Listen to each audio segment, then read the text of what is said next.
اولاد تیار کیسی کی ہم نے؟ جو اولاد نمازی نہیں ہے وہ کیا ایصال ثواب کرے گی؟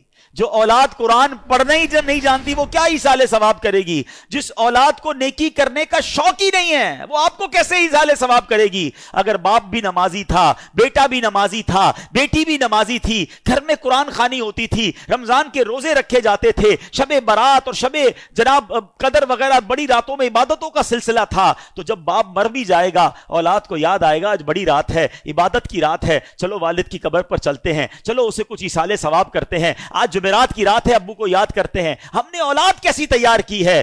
یہ سوال بنتا ہے۔ پیارے آقا فرماتے ہیں کہ جو اپنے ماں باپ کی طرف سے حج کرے، ماں باپ کی طرف سے تو حج ادا ہو جائے گا، حج کرنے والے کو مزید 10 حج کا ثواب ملے گا۔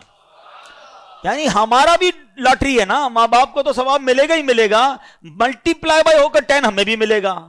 اب اگر یہ حدیثیں پڑھی ہوں گی تو بچہ جب حج کرنے جائے گا تو ماں باپ یاد آئیں گے نا، ورنہ ماں باپ کو کون یاد کرے گا؟ ایک اور جگہ پیارے آقا فرماتے ہیں جب تم میں سے کوئی نفل خیرات کرنا چاہے نا، کبھی کبھی ہوتا ہے کسی مسجد میں پیسے ڈال رہے ہیں، کسی غریب کو دینا ہے، کسی کی مدد کرنی ہے، یہ ثواب تو ملے گا۔ آقا فرماتے ہیں اپنے ماں باپ کی طرف سے کرے۔ کیا خوبصورت شریعت ہے، کیا پیاری تعلیمات ہیں۔ صدقہ خیرات تو کرنا ہی ہے نا، کہ نیت کر لو یہ ماں باپ کی طرف سے ہے۔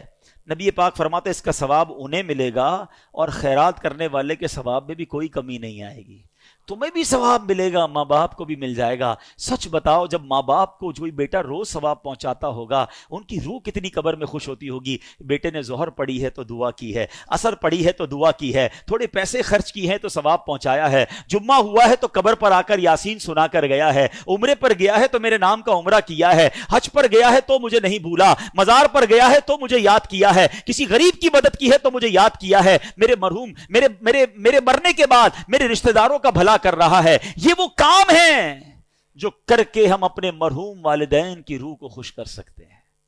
اور وہ بیٹا جو نماز نہ پڑھتا ہو، وہ بیٹا جو لوگوں کے ماں باپ کو گالیاں دیتا ہو، لوگ اس کی وجہ سے اس کے ماں باپ کو گالی دیتے ہوں، بتاؤ ان کے ماں باپ کی روح کتنی ان سے ناراض ہوگی۔